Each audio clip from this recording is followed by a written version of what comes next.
जाए। खास चर्चा में बात करने के लिए हमारे साथ जुड़ रखे हैं बीजेपी का पक्ष रखने के लिए नेहा धवन जी। बहुत स्वागत है आपका सूर्य समाचार पर। कांग्रेस की तरफ से दीपचंद राठौर जी हमारे साथ जुड़े गए, साथ ही वरिष्ठ पत्रकार अरविंद शुक्ला जी, आपका भी बहुत बहुत स्वागत है हमारे साथ जुड़ने के लिए।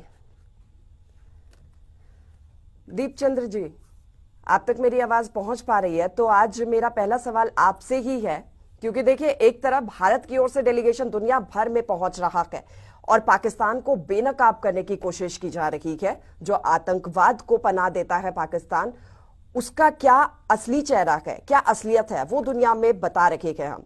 लेकिन दूसरी ओर इस पर सियासत हमारे ही देश में जारी है। आपकी ओर से सबूत मांगे जाते हैं लगातार, एस जयशंकर से देखिए सबूत मांगे जाते हैं इसको लेकर। तो आप लोग इस एक तरफ तो देखिए हमारा जो देश है वो एक साथ खड़ा हुआ है, लेकिन कांग्रेस की ओर से इस तरीके की बयानबाजी सामने आती है। आपको नहीं लगता कि ये डिमोटिवेट आम नागरिकों के साथ साथ सैनिकों को भी करता है?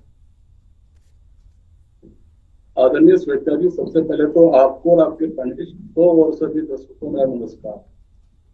देखिए, हमें अपने सशस्त्र बलों पर गर्व है। ऑपरेशन सिंदूर पहलगाम में हमारे निर्दोष भाइयों की क्रूर हत्या के प्रति भारतीय प्रतिक्रिया है। भारत आतंकवाद को जड़ से खत्म करने के लिए पूरी तरह से प्रतिबद्ध है। हमें बड़ा गर्व है कि हमारी सेना पर और भारतीय किसी नागरिक की तरफ या भारत की तरफ कोई आग उठाकर देखेगा तो उसका यही अंजाम होगा। आज हमारी सेना ने साबित करके दिखाया कि 22 अप्रैल की रात को ही कांग्रेस पार्टी ने और बिल्कुल खुलकर कहा, सभी विपक्ष के नेतृत्व ने कहा कि हम सरकार के साथ खड़े हैं।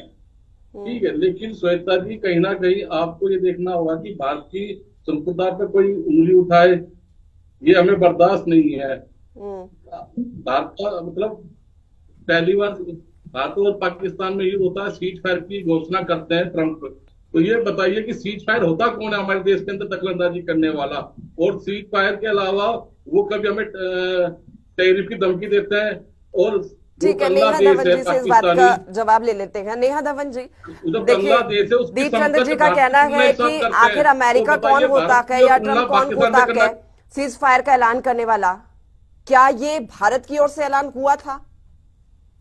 देखिए श्वेता जी, हमारे विदेश मंत्री जयशंकर प्रसाद जी ने बिल्कुल स्पष्ट कर दिया है और विपक्ष के जितने भी सवाल थे उन पर बहुत ही सहजता से माननीय विदेश मंत्री जी ने अपना बयान रखा और अपनी बात रखी और बिल्कुल स्पष्ट तौर पर यह बात कही कि ट्रंप ने जो भी कहा है वो हमारे संदर्भ